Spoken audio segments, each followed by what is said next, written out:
Hello everyone, welcome back to my channel. I'm here to do more missing women and children cases. We are here to break the codes if we see any. We are here to see if they are alive or deceased. And we also here to see if they know where their bodies are located. You already should know who's involved: the white supremacists, the KKK, and the fake Black Panthers. So let's begin. It's about a young child named Brittany Williams, 7. Was illegally given away to a woman in 2000. This is how she looks. Life at home for a 7-year-old Brittany Williams wasn't an easy one. Her mother, Rose Marie Thompson, was rounding the end of her pregnancy with Brittany when she found out that she had contracted AIDS and following her baby's birth. Yes, they gave her AIDS and killed her because they said she gave it to them.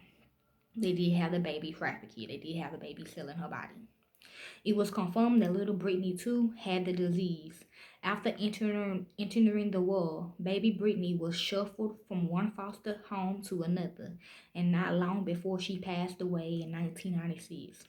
Brittany's, they still got parts of her, mother gave her daughter to Kim E. Parker to be cared for. This is also how she would have looked. I don't know. The women knew one another after meeting through a charity that helped young children with AIDS and other special needs. They had a trafficker or something like that. According to reports, Parker's home wasn't much better than the sordid life that Brittany was living with Thompson. It is said that she lived off of donations, food given by the charity, as well as benefits from the government. Parker was often visited by the authorities after they received several calls about child abuse or neglect, and upon entering, her home was described as being so dirty that it was barely inhabitable. True. In August 2000, Brittany was taken to the doctor for a regular checkup. He did it, she's saying. And mysteriously, that's the last time anyone saw the little girl. When Brittany Williams enrolled in school that year, Parker was arrested for truancy. She told authorities that she was no longer Brittany's guardian because she'd given the child to her two friends, Kathy Evans and Linda Hodges Jones. So Jennifer Hudson is part of that too. Not only that, and Lisa Ray, Parker claimed that she paid Jones a total of $8,000 to care for Brittany, but insisted she believed the little girl would be returned to her. Parker's story was changed later on when in 2001 she had to appear in court to explain why Brittany haven't made it to a paternity test appointment. This time, Parker stated that Brittany was with family members, but documents shows that she continued to receive $500 per month in government aid for Brittany until the following year. By 2003, Parker had come up with a third story where Brittany had gone to. A news publication has previously run a story on Brittany, so they decided to check in and see if they could offer an update. Parker told them Brittany no longer lived with her, but was being cared for by a woman in California. That is also how the age position looked like. She like Jennifer Hudson. Thank you. That year, authorities were determined to locate Brittany Williams and put an end to Parker's stories. Social Service legally took over the guardianship of Brittany, and they asked investigators to launch a missing person case. Parker insisted she had no clue where Brittany was, but a judge didn't buy it. She was ordered to spend 3 weeks in jail for not giving authorities information to help with the investigation. The two women who Parker claimed to have turned Brittany over to were located by police, but they told investigators that they never cared for her through them. There was a lead plans for Brittany to visit them in California, but nothing has been solidified at the time.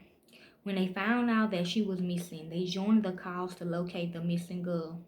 Police began to look into Brittany Williams' missing person case as a possible homicide, and they searched Parker's home for evidence. They reportedly even went through her sewage system looking for clues, but couldn't find anything that suggested Brittany had been murdered.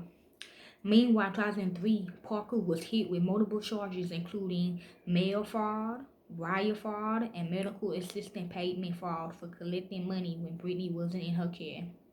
So they know how to steal from the government, the real one.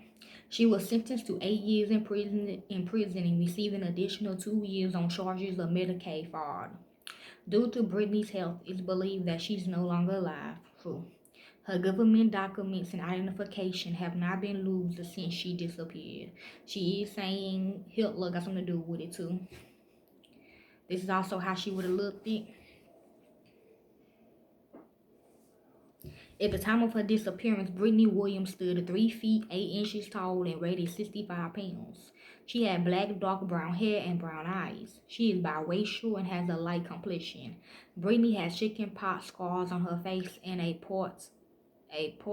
cat tube inserted into her upper left side of her chest that caused the scarring.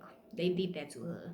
Her hair was cut very short due to a lice infestation, and because of her age diagnosis, she is highly susceptible to illnesses and is in constant need of medical care.